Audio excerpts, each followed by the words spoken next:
Bismillahirrahmanirrahim. Alhamdulillahirabbil alamin. Wa bihi nasta'in ala umurid dunya waddin. Wassalatu wassalamu ala asyrafil anbiya wal mursalin. Sayyidina Maulana Muhammadin wa ala alihi wa sahbihi ajma'in. Qala al-musannif rahimahullah wa nafa'ana bi ulumihi fid dharain. Amin.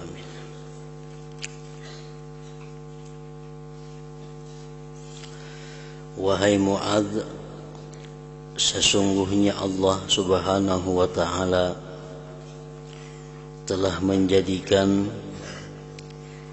7 orang malaikat sebelum ia menciptakan langit dan bumi. Rasulullah sallallahu alaihi wasallam bersabda kepada salah seorang sahabat beliau yang bernama Mu'adz bahwa Allah menciptakan 7 orang malaikat sebelum Allah menciptakan langit dan bumi ini. Kemudian lalu ditentukannya pada setiap langit seorang malaikat daripada mereka yang 7 tadi untuk menjaga pintu langit tersebut.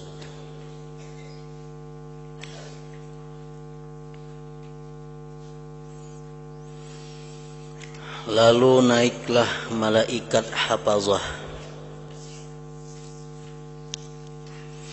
membawa amal seseorang hamba yang dilakukannya mulai daripada pagi sampai ke petang.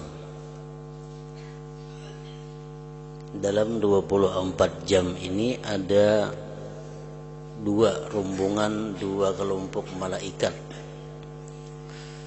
yang turun naik untuk menjaga atau memantau, mengawasi amal ibadah yang kita lakukan. Di waktu subuh sampai waktu asar, malaikat itu berganti naik dan ada lagi yang turun.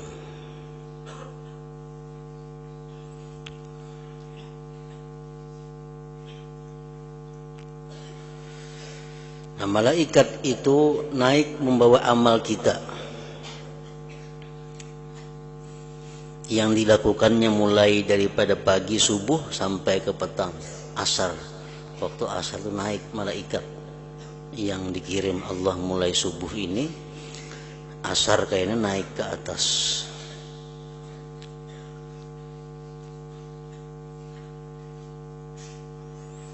Amalan tersebut mempunyai nur, cahaya bagaikan cahaya matahari. Sehingga apabila malaikat hafazah yang membawa amal hamba itu sampai ke langit yang pertama, mereka menganggap bahwa amalan itu baik dan sangat banyak.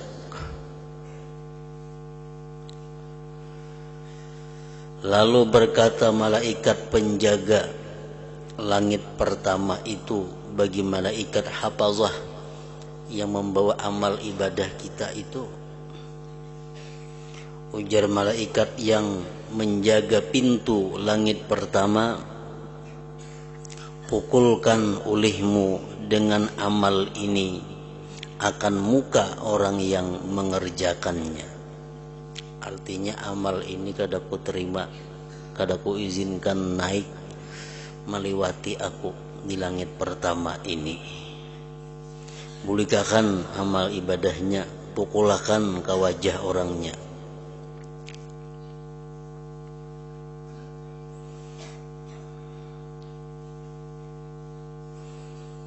Pukulkan olehmu dengan amal ini akan muka orang yang mengerjakannya.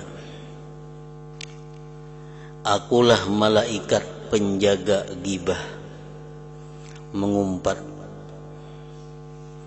Allah telah menyuruhku supaya aku tidak membiarkan amalan orang yang mengumpat orang lain dapat melalui aku untuk terus naik ke atas ke langit yang kedua.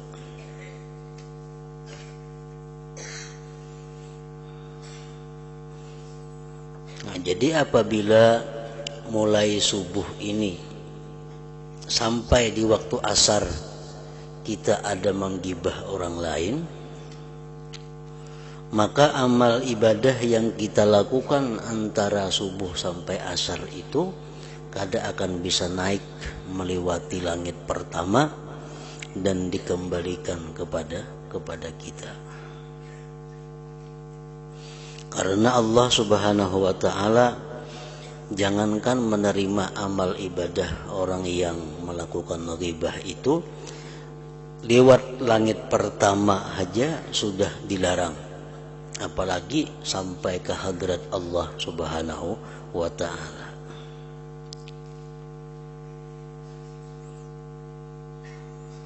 Nah, jadi artinya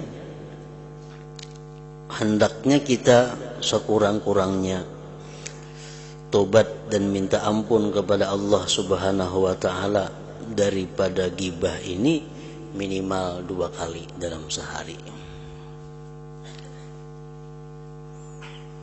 Habis asar kita minta ampun kepada Allah kalau ada mulai subuh tadi sampai asar ini ada mulutku, ada lisanku, atau ada kata-kataku yang mengumpat atau menggunjing orang lain. Nah, kayaknya waktu subuh pun kita minta ampun juga kepada Allah, bertobat kepada Allah. Kalau ada mulai petang sampai subuh ini kita melakukan perbuatan ghibah itu, agar bisa amal yang kita lakukan itu melewati langit yang pertama.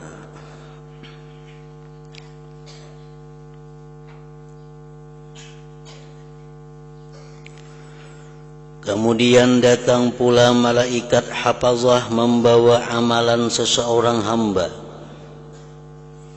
Mereka menganggap bahwa amalan itu sangat baik dan sangat banyak. Malaikat itu berjaya melintasi langit yang pertama.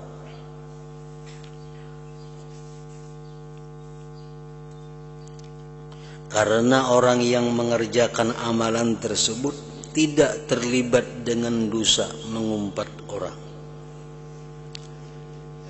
Karena orangnya ini kadang ada mengumpat orang, atau ada mengumpat orang cuma ini sudah tobat, sehingga amal ibadahnya bisa lulus naik melewati langit pertama, sehingga mereka sampai ke langit yang kedua. Lalu berkata malaikat penjaga langit kedua itu, "Berhenti kamu wahai malaikat pembawa amal, berhenti kamu di sini dan pukulkan dengan amalan ini akan muka orang yang mengerjakannya." Bulikakan lawan nang mengerjakan amalan-amalan ini, karena ia menghendaki dengan amalannya akan mendapat keuntungan dunia.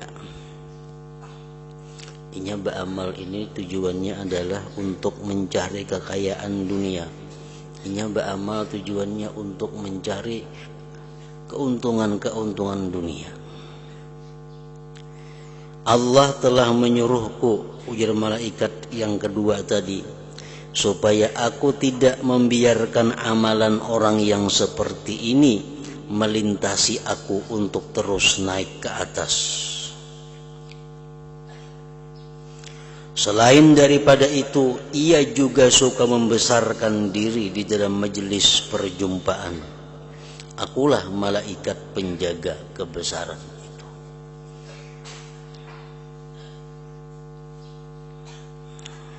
Orang yang beribadah menghendaki keduniaan dengan ibadahnya, dan orang tersebut merasa bahwa dirinya yang paling baik di dalam suatu perkumpulan, maka ibadahnya itu hanya bisa bertahan di langit yang kedua. Setelah itu dikembalikan lagi kepadanya.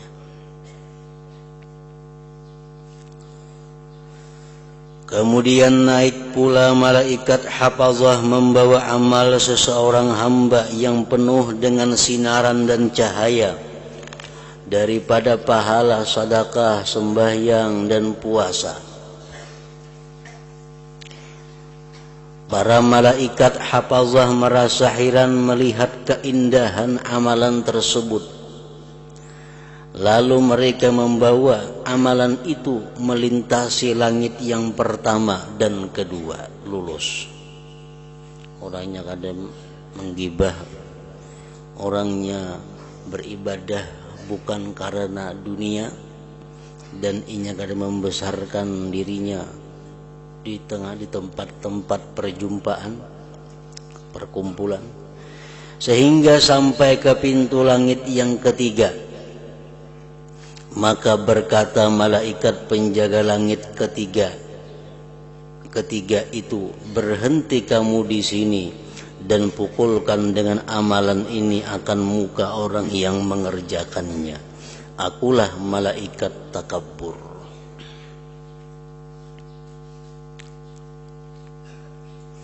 Takabbur itu adalah tardul haq wa ghamsun nas. Takabbur itu artinya adalah menolak kebenaran dan menghinakan manusia. Itu takabbur. Merupakan buah daripada kibir. Kibir itu masih berupa maksiat hati. Apabila sudah ke anggota badan yang zahir, ngarannya takabbur. Menolak yang benar, dinasihati menolak, dan menganggap orang lain itu hina. Akulah malaikat takabbur. Allah menyuruhku supaya aku tidak membiarkan amalan orang yang takabbur melintasiku. Orang itu sangat suka membesarkan dirinya di dalam majelis orang ramai. Nah, ini pun amalan orang tersebut hanya bertahan bisa di langit yang ketiga. Ditolak, dikembalikan kepada yang melakukannya.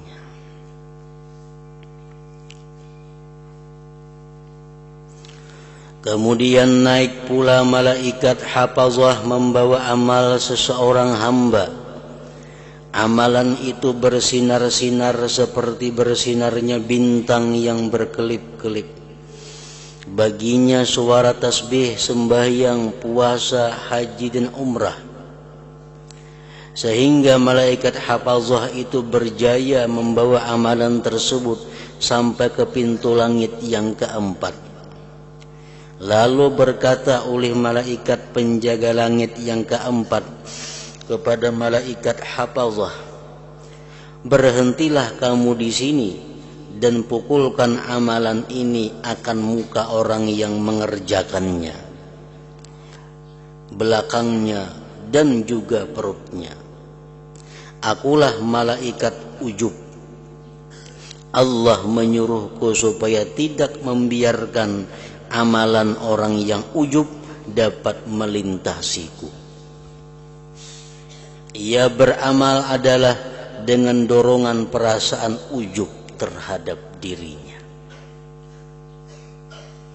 Ujub artinya adalah melihat kehebatan diri, melihat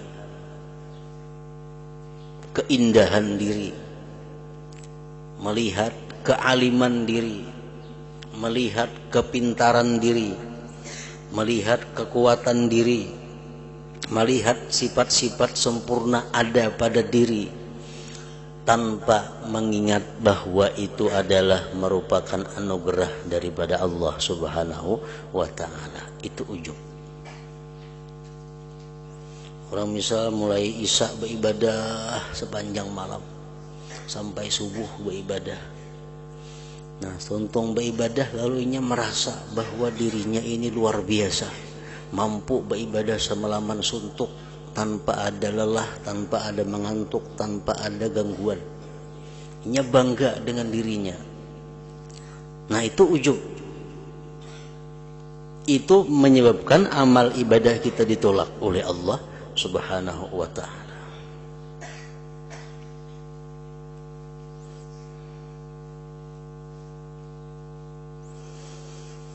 Sampai langit yang keempat,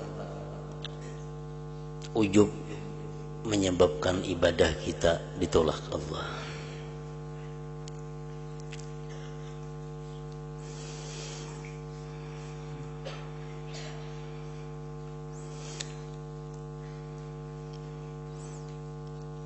Apabila kita mengingat tentang ibadah-ibadah yang kita lakukan, aku mampu melakukan ini, aku kau memperbuat ini, kemudian timbul dalam hati ketakutan, diterima Tuhan juga kah ibadahku itu?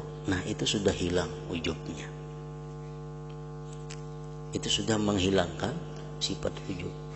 Kita ingat bahwa kita bisa melakukan ini, bisa melakukan puasa, bisa melakukan bangun semalamanan, bisa melakukan baca Quran sehatan sehari umpamanya. Kita ingat bahwa kita pernah melakukan kebaikan-kebaikan, lalu kita sadar mudahan diterima Allah semua itu. Nah, itu menghilangkan ujub. Mudahan diterima Allah. Di ujung-ujungnya ada permohonan kepada Allah, mudahan itu diterima. Nah, itu menghilangkan ujub. Ujub itu adalah sesuatu yang lupa kepada Allah, semata-mata melihat kehebatan, kesempurnaan atau kekuatan kita. Kemudian naik pula malaikat hafazah membawa amal seseorang hamba, sehingga mereka berjaya membawanya sampai ke pintu langit yang kelima, seolah-olah amalan itu pengantin yang dihantar, disambut ke rumah suaminya. Maksudnya amalannya itu berseri-seri.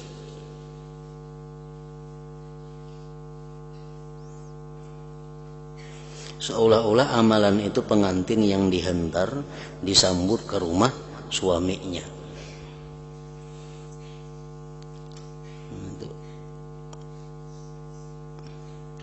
Orang-orang dahulu, terutama di negeri Arab situ, perbedaan adat lawan kita.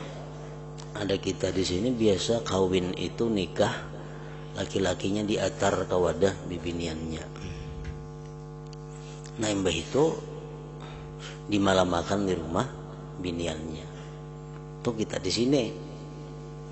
Kalau orang dahulu ada macam itu, si laki-laki ini datang ke rumah lakiannya nikah. Nah, imbah nikah, lakiannya bulik ke rumahnya. Kayaknya kamarian atau malam, rombongan keluarga perempuan ini mengantar perempuan ke rumah lakiannya. Biniannya nangguring di rumah lalakiannya, bukan lalakiannya nangguring di rumah mintuha, ada. Nah, makanya di sini tadi seolah-olah amalan itu pengantin yang dihantar disambut ke rumah suaminya. Kayaknya di rumah lakinya orang beramian, berpesta, bermakanan macam-macam tuh karena kedatangan tamu pengantin perempuan itu. Lalu berkata malaikat penjaga langit yang kelima, berhentilah dan pukulkan dengan amal ini akan muka orang yang mengerjakannya. Amal ini kutolak, ya malaikat langit yang kelima. Kada boleh lewat di pintu sini. Dan campakkanlah ia di atas tengkuknya. Akulah malaikat hasad Ia orang yang beramal ini sangat hasud kepada orang yang belajar ilmu dan beramal seperti amalannya. Ia hasud akan orang lain yang melakukan sebarang kelebihan di dalam berbuat ibadah, dan ia juga mencela mereka.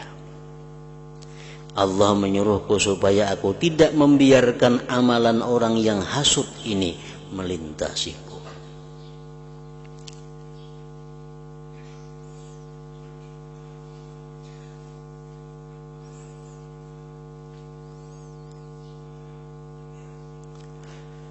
Jadi orang yang dengki, amal ibadahnya hanya sampai di langit yang kelima. Kada bisa masuk ke atas, naik menuju langit yang keenam, ditolak, dikembalikan. Kemudian naik pula malaikat hafazah membawa amalan seseorang hamba. Baginya cahaya seperti cahaya bulan purnama daripada sembahyang ada di situ amalannya, zakatnya ada, hajinya ada, umrahnya, jihad dan puasa. Malaikat hafazah berjaya membawa amalannya sehingga sampai ke langit yang keenam. Lalu berkata malaikat penjaga langit tersebut, berhentilah kamu dan pukulkan amal ini akan muka orang yang mengerjakannya, karena ia tidak balas kasihan kepada hamba-hamba Allah yang terkena bala dan kesusahan. Bahkan ia merasa gembira dengan demikian. Akulah malaikat rahmah. Allah menyuruhku supaya aku tidak membiarkan amalan orang yang seperti ini dapat melintasiku. Orang yang beribadah ini orangnya kada punya sifat sayang kepada kaum muslimin dan muslimat.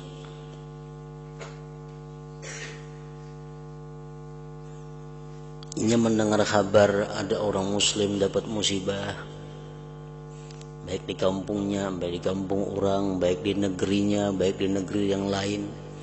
Ada mendengar kaum muslimin dapat musibah, kada apa-apa dalam hatinya, kada ada simpati, kada ada kasihan, kada ada, apalagi mendoakan, apalagi membantu lawan yang lainnya, kada ada. Jero ada gempa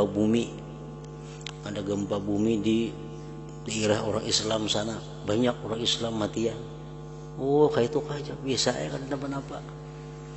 Kada ada prihatin, kada ada apa-apa, kada ada rasa kasih sayang kepada sama hamba Allah. Nah, orang tersebut amal ibadahnya kada bisa naik sampai ke hadirat Allah.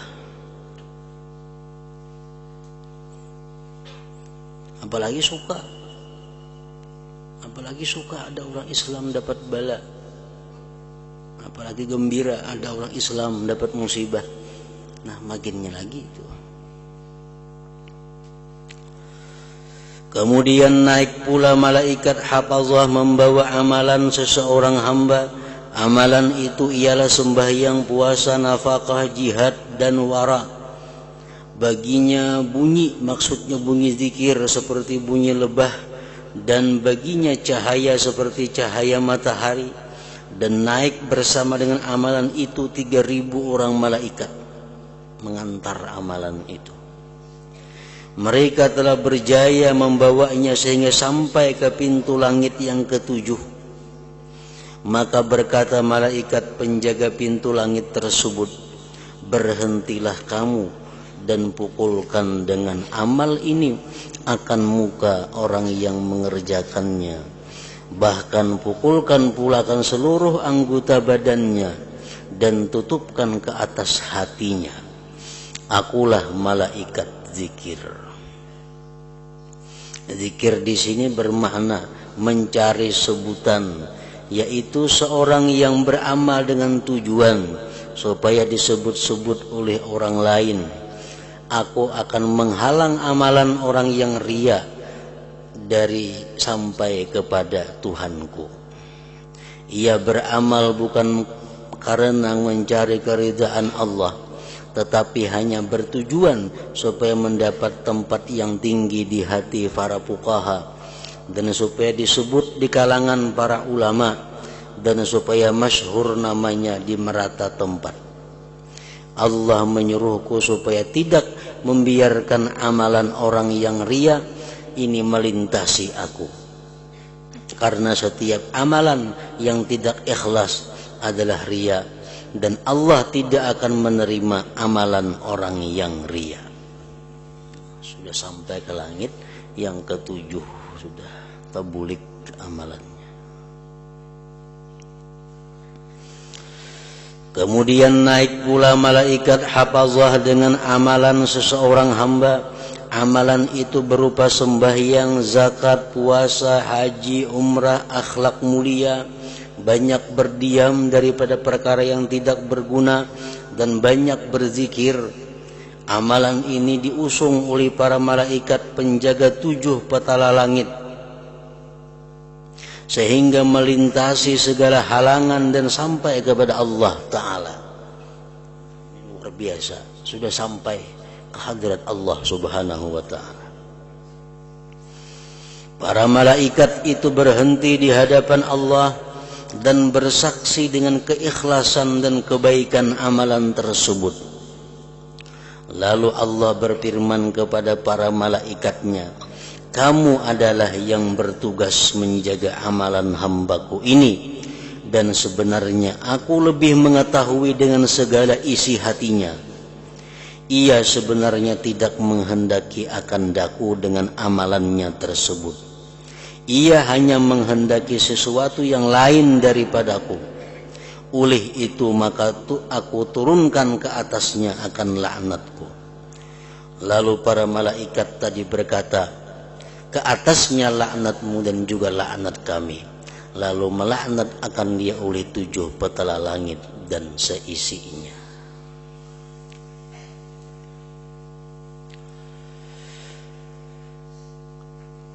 Nah, jadi artinya hadis Rasulullah Sallallahu Alaihi Wasallam ini hadis yang sangat masyhur dan dibuat oleh Imam Ghazali dalam beberapa kitab beliau.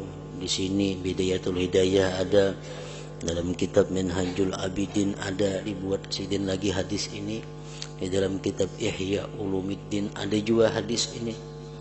Ini menunjukkan bahwa ada beberapa dosa-dosa, ada beberapa maksiat-maksiat yang menyebabkan amal ibadah kita ditolak oleh Allah Subhanahu wa Ta'ala. Padahal sebenarnya lebih daripada ini. Namun ini merupakan sesuatu yang penting, sesuatu yang umum berlaku di kalangan manusia. Pada intinya adalah setiap sesuatu perbuatan kita yang menggugurkan kita daripada takwa kepada Allah itu berpotensi amalan kita ditolak. Walaupun maksiatnya selain daripada yang 7 macam tadi.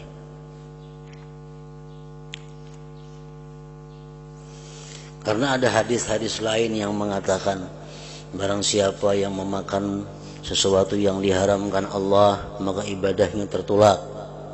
Barang siapa ada memakai pakaian yang hanya 10% daripada harta yang haram, maka ibadahnya akan ditolak. Orang yang datang ke dukun, datang ke tukang ramal, pintu ibadahnya ditutup. Orang yang minum arak, ibadahnya ditolak.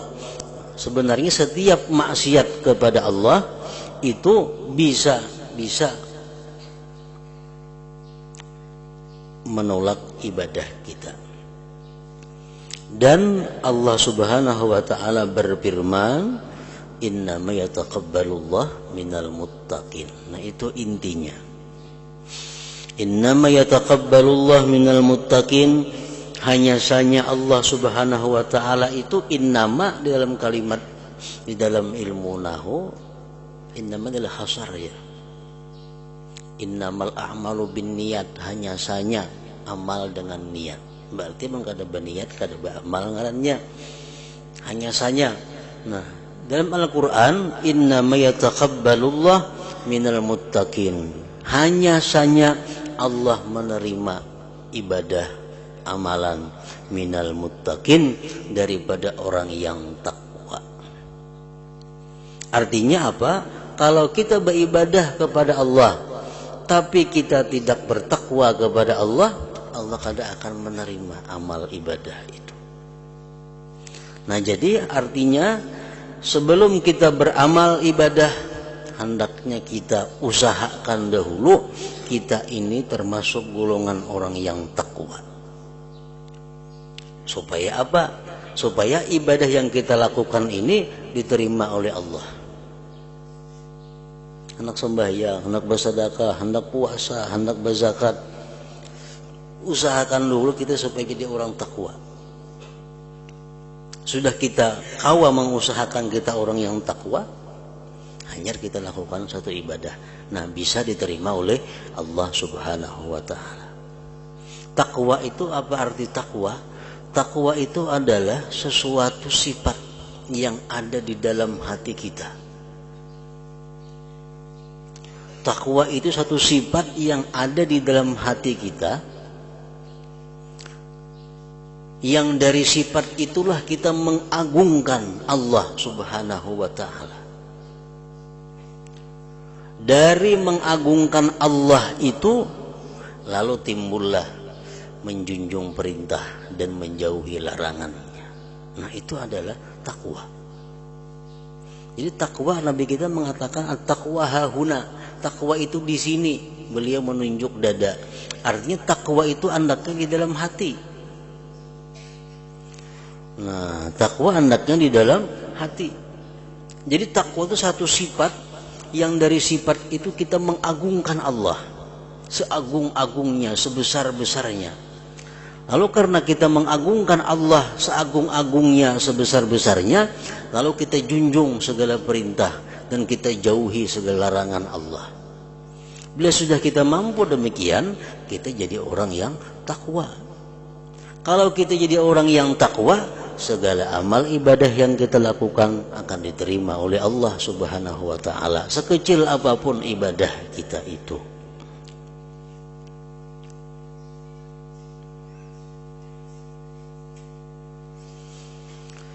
Sembahyang contohnya. Sembahyang itu adalah merupakan simbol ibadah yang tertinggi dalam agama kita sesudah 2 kalimat syahadat. Sembahyang, tiang agama. Dalam sembahyang kita diajarkan bahwa mesti dalam keadaan suci. Yaitu dengan berwudu. Apakah suci daripada najis yang dimaksud? Bukan hanya suci daripada najis, tetapi suci daripada najis baik yang zahir, suci daripada najis yang zahir bisa dikubui, disiram lawan banyu. Suci daripada najis yang batin itu bisa dilakukan dengan wudu. Nah, wudu itu sebenarnya adalah pensucian najis yang batin. Di situ kita disuruh membasuh 2 telapak tangan dengan harapan bahwa dosa-dosa yang dilakukan oleh tangan ini dihapuskan oleh Allah. Kita disuruh baku kumur, dengan baku kumur itu kita harapkan dosa-dosa di mulut kita, menggibah, berdusta, memfitnah, mengada-ada, dihapuskan, digugurkan oleh Allah.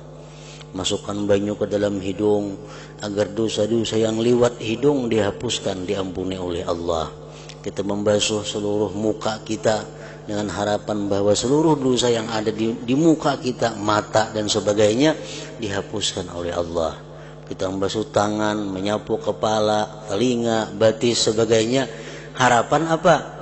Agar dosa-dosa yang dilakukan itu bisa terhapuskan.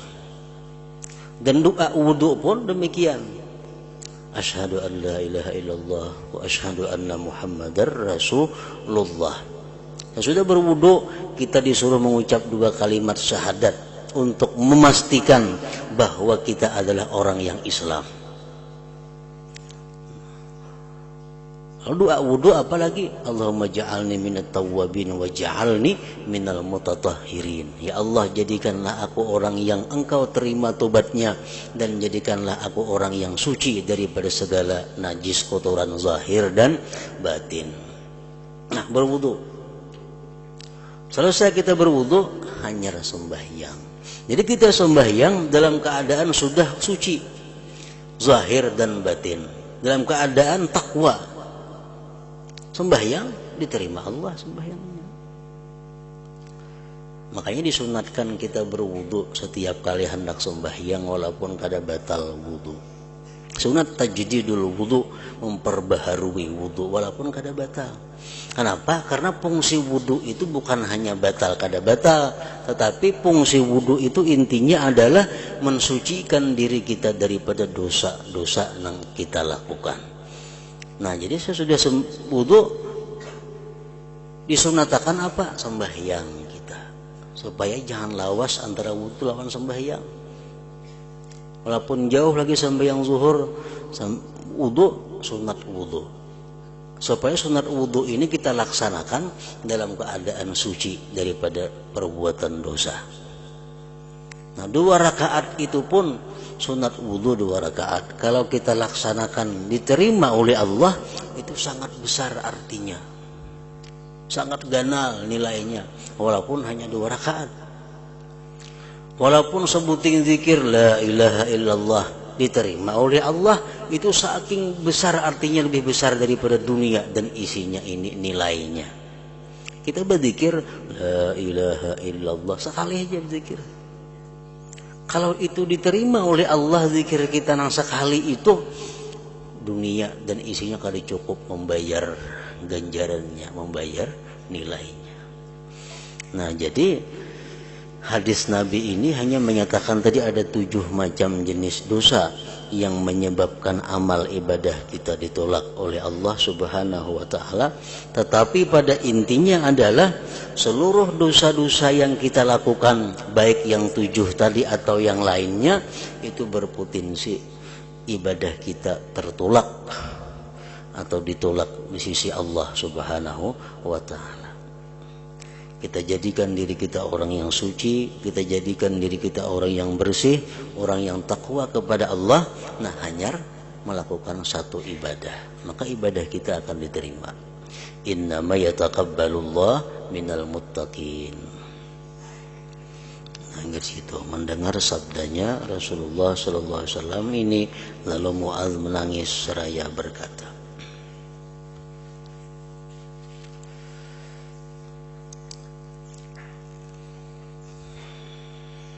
حضرة النبي صلى الله عليه وسلم الفاتحة.